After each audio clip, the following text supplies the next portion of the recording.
Welcome back. I'm Neil Chase, writer of Iron Dogs, writer-director of the action feature Contamination. And if you're a screenwriter, filmmaker, or producer who still dreams of having your films play in movie theaters, this one's for you. Because today I want to talk about something that's been building for a long time, and it's starting to hit a breaking point.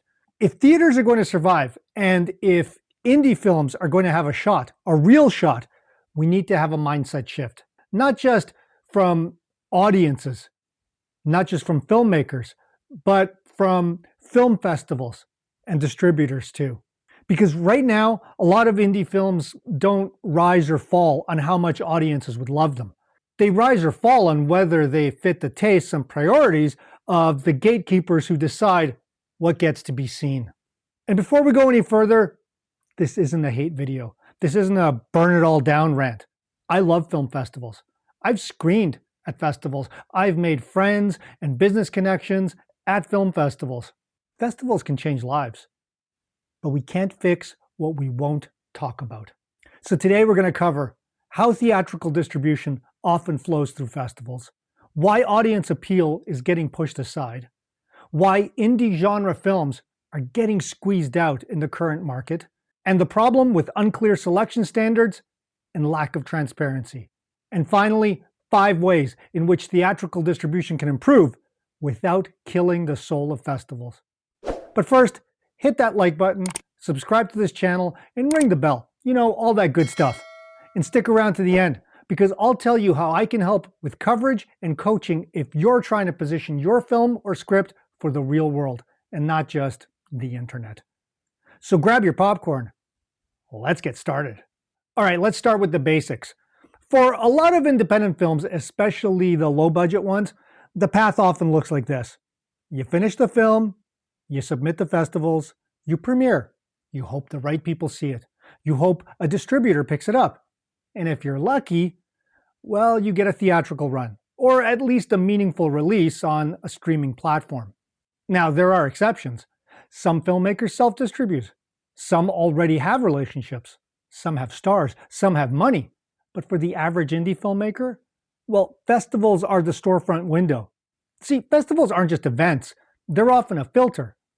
And the people doing the filtering, you know, the programmers, curators, selection committees, judges, well, they become the first major gate. And that gate matters because distributors pay attention to what festivals champion.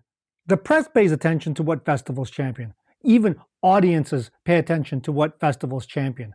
So if festivals move away from audience-driven movies, well, theaters will feel that downstream because the films that reach wider release are not always the films that will fill the seats. They're just the films that pass the filter. Here's the heart of it. A lot of filmmakers feel like the goalposts have moved. And I want to be careful with how I say this because not every festival is like this. Not every programmer is like this. Some festivals truly love audiences and genre and good story. But there's a growing sense that merit and audience enjoyment are no longer the primary tests of many festivals. Instead, some of the unofficial rules feel like they've become, does this match the worldview of the selectors? Does it signal the right message or preach it outright? Does it feel edgy, subversive, or weird just for the sake of being edgy, subversive, or weird? Does it check certain boxes that look good on a program or in a press release? Does it impress other gatekeepers, like funding bodies or the media? Does it have star power or pre-existing relationships to tip the scales in its favor? And I'm not even saying some of these goals are necessarily wrong. I mean, fresh voices matter, new perspectives matter, bold ideas matter. But here's the issue. A festival program can quickly start to feel like it's made for the programmers, not for the audience. And when that happens, theaters don't win, filmmakers don't win, and audiences definitely don't win. Only the gatekeepers feel like they've won. But let's face it, it's a hollow victory at best, because without those audiences, there's not much left to gatekeep in the first place. Now this is where it really hurts, because low-budget genre films, action, thriller, horror, sci-fi, are usually the most audience-friendly films on the indie level. They can sell tickets, build fandom, create word of mouth, bring people back to theaters. but they also tend to get rejected more often if they don't have a star or a personal connection to the festival, or a massive hook, or a statement that's overt and front-facing, or even a style that screams, "Look how different I am," while ironically being eerily similar to most of the other films selected that same year. Meanwhile, a well-made, character-driven movie with a traditional hero and clear moral choices can get treated like it's boring or too normal. And that's wild, because normal is often what audiences pay for. A hero trying to do the right thing, a villain who creates real danger, dialogue and action that feel realistic and layered, choices, consequences, growth, sacrifice. That's not outdated. That's story. And theaters were built on story. Now here's a mindset that can creep in, and I've personally seen versions of this for years. Some gatekeepers start to act like the general audience is beneath them. They want to feel like the cool kids back in high school who only listened to unknown bands. You remember those? Not because the band was better, but because it proved that they were above mainstream taste. And you can see that mindset in film programming when films are selected to impress insiders and friends, when films are praised for being subversive, even when they're messy or illogical or nonsensical, when films are defended more for what they represent than how well they work on a story level. And again, I'm not saying every film needs to be mainstream, not at all, but the story still needs to function. If your film is important, but your characters don't feel real, audiences won't come back. And if audiences don't come back, theaters die. Now we need to talk about something uncomfortable. The festival circuit isn't free. Filmmakers pay submission fees, sometimes lots of them. So if you're charging someone to be judged, the bare minimum expectation is the film gets watched. I know, radical concept. And I can hear some of you already saying, well, when you send your film to an agent or a studio, there's no obligation on them to watch it.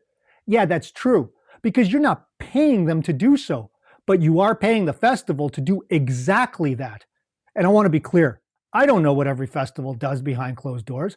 I'm not accusing anyone of wrongdoing. But when a festival gets thousands of entries in a single season and has only a handful of viewers to watch them all, well, chances are pretty good that not every film will be watched in its entirety, or maybe even at all. See, it's a common fear among filmmakers, especially at high-volume festivals, and even the feeling of that breaks trust. And speaking of which, if the festival has a specific agenda or theme in a given year, then it should state that clearly. I mean, if the intent is to program mainly, say, female-led dialogue-driven dramas, then say so. Because if you're also taking money from filmmakers entering male-centric action movies, knowing full well you won't program them, then that's dishonest. See, if the process isn't transparent, filmmakers start to wonder, was my film even watched? Was it considered fairly? Did it get rejected in the first 10 minutes? Or did it get rejected because it didn't fit some pre-chosen narrative? If the festival system is a gate, that gate has to feel honest. Now, the good news is that all is not lost. There's a path forward to stop the erosion and save festivals and theaters alike. So here are 5 ways things can change for the better and why it can help theaters in the long run. Number 1, put audiences back at the center. This is the big one. Festivals and distributors need to ask a simple question again. Will people want to watch this specific film in a theater? Not, will this impress some committee or win some award? Not, will this look good in a brochure? Not, will this win points with critics and other insiders? But, will it sell seats and create new fans? And here's the funny part. When you select well-written, character-driven films, everybody wins. The festival looks strong. Distributors have products people want. Theaters stay alive. Filmmakers build careers based on audience support, not charity. That's a good ecosystem.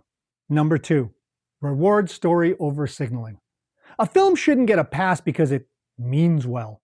If the writing is weak, the writing is weak. If the pacing drags, it drags. If characters don't make sense, well then they don't make sense. This is not about politics. This is about story. The best films carry themes and are loaded with subtext without turning into lectures. So let's bring it back to basics. Character, stakes, consequences, change, emotional truth. Number 3, bring back original films. We are drowning in remakes, reboots, sequels, and brand content. And I get why studios do it. It feels safer. But theaters don't survive on safe. They survive on the audience's feeling of, I have to see that.